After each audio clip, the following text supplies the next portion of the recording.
Welcome to The Explainer. We are jumping right into a massive shakeup in the Caribbean economy today. After exactly 36 years, the Spanish hotel giant Melia is packing up and ending all its operations in Cuba. I mean, this is literally the end of an era. We're going to deconstruct exactly why Melia really abandoned Cuba due to sheer economic losses, why the country's entire tourism model basically collapsed, and what the future of luxury travel might look like for the island moving forward. Okay, let's dive into this. Now, you might be wondering, why did Melia really abandon Cuba? Official statements kind of point the finger at operational and legal hurdles and, of course, U.S. sanctions. But is that the whole story? Was it just politics, or was there a massive systemic failure baked right into the Cuban tourism model? To figure this out, we're relying on some brilliant analysis by Cuban economist Elias Amor. We're going to use his insights to understand the real financial realities that forced this massive corporate exit. To make sense of the whole shebang, we've broken this explainer into 6 quick parts: the departure, the origins of this tourism model, why the model failed, the harsh financial reality, the pivot to Vietnam, and finally, the future of luxury. All right, starting with part 1, the departure, the end of an era. It's incredibly rare to see a massive multinational just completely walk away from a market they've dominated for decades. Exactly 36 years. For nearly 4 decades, Melia has literally been synonymous with Cuban tourism. But now, they're out. And look, a colossal company with thousands of employees doesn't just make a snap decision like this overnight. They've cited bottlenecks, legal nightmares, and severe financial losses. But to really grasp why Melia left Cuba and why this relationship fractured, we have to look at how it was duct taped together in the first place. Let's move to part 2, origins of the model, a political handshake. We need to travel back in time just a bit to see how this very unique, kind of weird tourism strategy was born. So from the 1960s all the way through the 80s, standard international tourism was practically zero in Cuba. The state simply didn't want it. But then the 90s hit, the Soviet Union collapses, and suddenly Cuba is staring down a brutal economic crisis. They were basically forced to open their doors just to get foreign currency flowing again. So in the late 90s, Melia was invited in. But get this, there was no international public bidding, no open market competition. It was literally a political handshake between Spanish and Cuban officials that dropped this European sun and beach model right into the Caribbean. And this original setup, it was incredibly restrictive.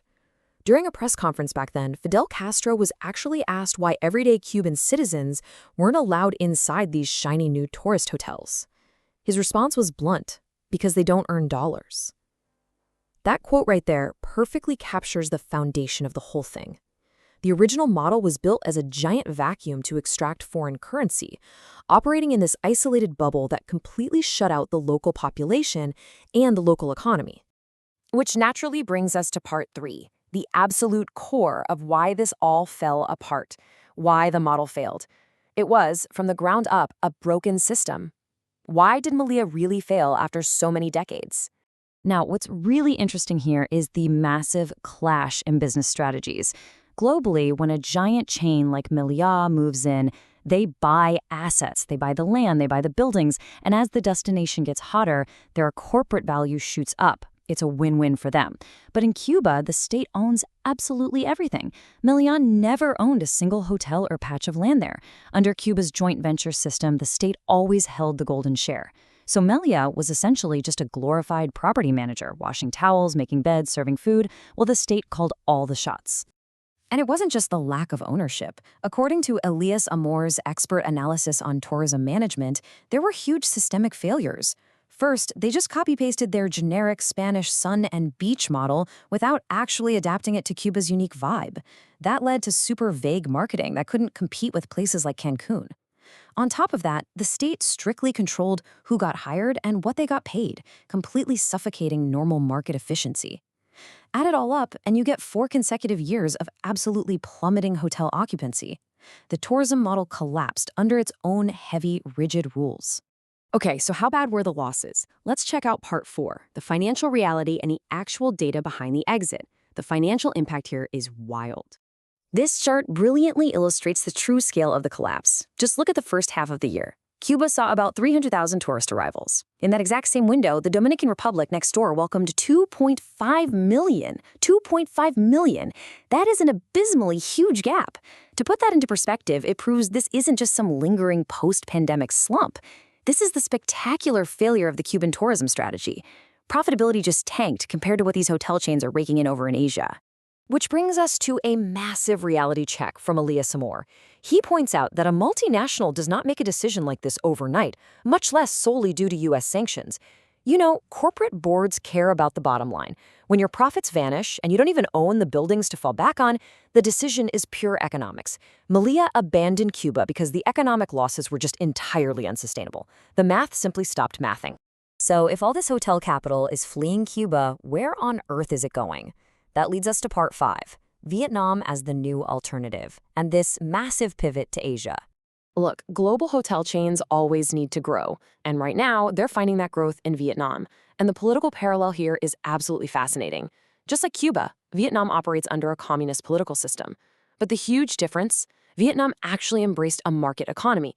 That means foreign investors can actually buy assets, invest heavily, and run a normal business. So global chains are taking one look at Cuba's rigid state economy, packing up their cash, and heavily redirecting those massive tourism investments into Vietnam's booming market.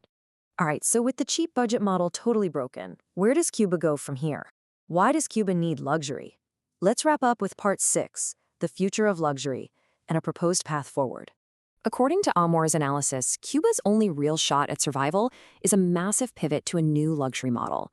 They have to ditch the cheap budget travel. Step 1, they literally have to privatize state-owned hotels and let real operators take the wheel. Then they could tap into their incredible history. Picture this, converting grand historical sugar estates into ultra-high-end luxury resorts, or restoring the gorgeous historic villas scattered across Havana. It's a lot like Spain's Paradores model, which successfully turned ancient castles into luxury stays. Cuba used to be the absolute capital of luxury in Latin America. Returning to that could carve out a wildly profitable new model of luxury for the island. But here is the million-dollar question we have to leave you with today. Will the state actually loosen its grip and allow the privatization needed for this luxury rebirth?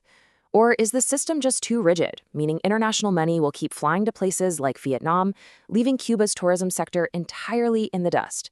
It's a crazy economic standoff for sure. Thanks so much for hanging out with me for this explainer. Keep analyzing the facts and always stay curious.